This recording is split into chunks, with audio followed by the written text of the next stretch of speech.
Imagine getting a 9 to 10 p.m. call and racing to save your mate while your heart is doing somersaults.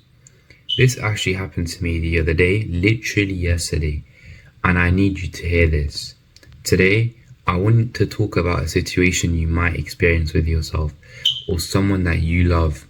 I'm gonna tell you exactly what happened to me, what I learned in the chaos, and the practical things you can do if this ever happens to you.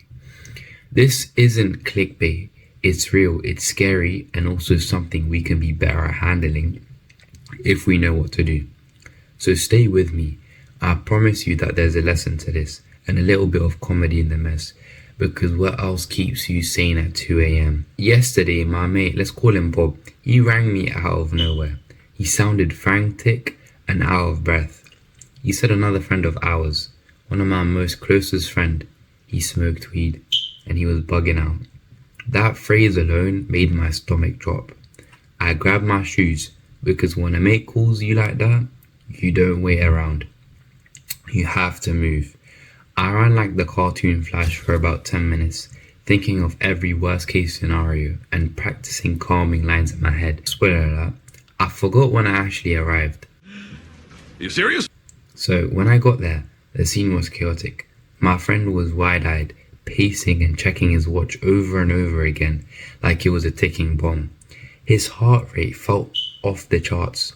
Later we found out it was hitting 120 beats per minute.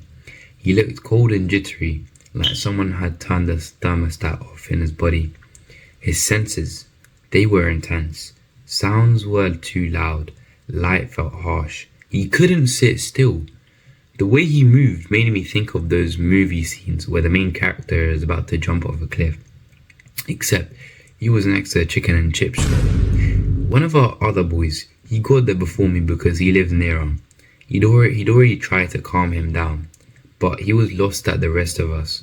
We did what we could. We used our voices. We tried to keep him seated and told him he was safe.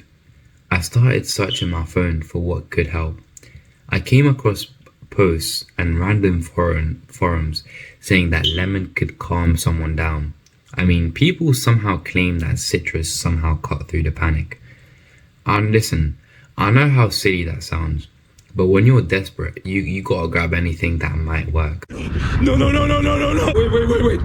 Wait. So me and my mate, we ran to the nearest shop, right? Like the modern day superheroes we are. We burst into the store, breathing like we'd run a marathon, and the manager looked at us like we'd just invented chaos. He told us to calm down, which is fair, because we'd literally sprinted into the place. I'm sure he thought we were in some kind of gang gone wrong situation. So we got the lemons, we sprinted back. That thing costed 30p, and I'm not gonna lie, it was pretty useful. So we sprinted back and we begged the local fish and chip shop to cut that lemon in half, because our mate, he was screaming and having a meltdown. The staff were confused and a little scared, and at one point the chips place said they might even call the police if it continued, because he was screaming pretty loudly and everyone was starting to worry. So the whole thing, it just felt so unreal. It was about 9 p.m, dark, and the city felt extra loud to the point because of how quiet it was. Eventually the friend's dad came and I had to explain everything. And the last time I'd seen him properly, we'd been at prom, all dressed in suits by the way, joking and taking terrible photos.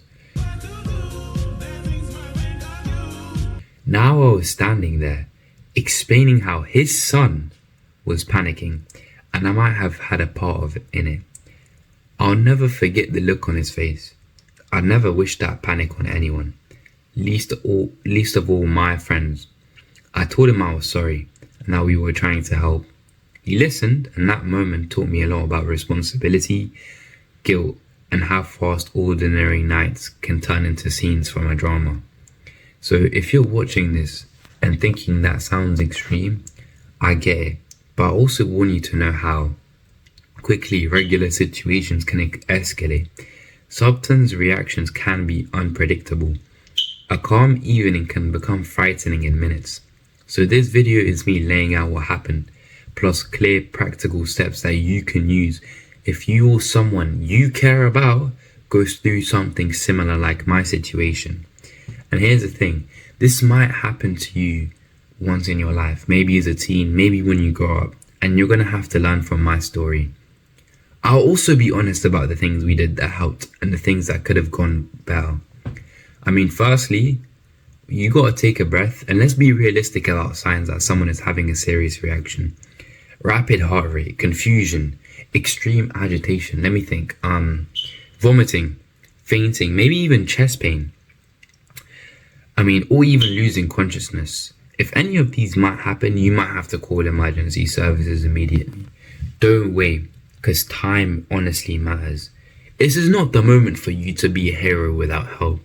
If this person is conscious but panicky, like my friend, staying with them and keeping them calm is honestly crucial. Don't leave them alone.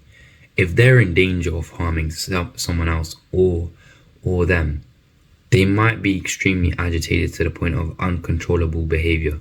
So getting professional help might be honestly the best way. When I arrived, a few immediate things helped. Keeping the environment low on simulation. I'm speaking in a steady, calm voice and trying to ground him by asking him simple questions like his name, where he is, what day is. These little things, they don't solve everything, but they can steady someone who feels like the world is spinning because he's hallucinating, right? So I'm trying to help him. I'm trying to tell him that this is just going to last for a few minutes, man. So tell them that he's safe. Tell him or her, whoever it is, that it's okay. And you got to repeat that because sometimes people in panic, they lose the ability to process new information quickly. So short, clear sentences work better than long speeches. Hydration is usually helpful, and so is getting fresh air. Because if the person is enclosed in a small space, we tried the lemon because anecdotal sources suggested that citrus can snap someone out of panic. And I need to be clear, lemon isn't obviously a medical fix. It's just a small little old anecdote, and some people find the scent distracting in a helpful way. So if you want to try it, fine, but don't rely on it because it depends on what situation you're in. The priorities are safety and monitoring vital signs, right? So avoid giving the person any type of other substances because that's just stupid. And I'm talking about alcohol or any other drugs. Don't force them to eat or drink if they resist. You gotta keep them comfortable and under observation. Also, be mindful of the legal and social context. You know what I mean? So in our case, the fish and chip shop was about to call the police because my friend was screaming and causing a disturbance. It is normal, but people get scared. If you can explain calmly to bystanders what's happening, if a staff member or passerby is asking to help, accept it. I mean, we didn't have anyone to help us. And in your situation, some people might help you, right? If someone wants to call, right? If they want to call someone that you think that they might help, trust them. Don't block that action. It might feel personal at first, but in the moment, it's about safety and community responsibility. After the immediate panic subsided and the family arrived, what we all needed was honest conversation and follow-up. The friend's dad asked questions. I explained exactly what happened from my point of view. I wasn't there, and that I'd been partly part of the night. Owning your role matters because it's honest and it builds trust. He was understandably upset, but he also appreciated that we tried to help and that we were there to support his son. If you're in a similar position, be upfront with family and professionals. Don't hide things out of fear or blame. People will often respond better if you're honest and focused on solutions. Let me also talk about Gil, because I felt it hard. Last time I'd seen that friend properly was at prom, when we were all in suits joking about future plans. Seeing him in that state made me feel responsible, like my presence has dragged me into danger. I still replay that night in my head, but guilt is only useful if it turns into action. So learn from it, reach out for support, be proactive about helping your mate get proper care. and encourage them to talk to a professional if substance use is becoming a pattern. If you're a friend, ask them how you can help you on the crisis. Sometimes that means just being there. Being there is so important. Some people don't realize this. Other times it means helping them find counseling or medical support. Now, a few practical do's and don't bullets that could save time when minutes count. You have to stay calm. Your calmness helps them. Do keep the environment quiet and dim if possible. Do hydrate them if they can drink. Water is important, and there's normally water everywhere when you get the chance.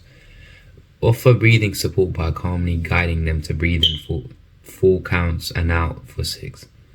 You might have to call an emergency if their heart rate is very high. They might eventually die, and we need to speak the truth here. And don't leave them alone. Don't argue aggressively with someone in panic. A reassurance works better than confrontation.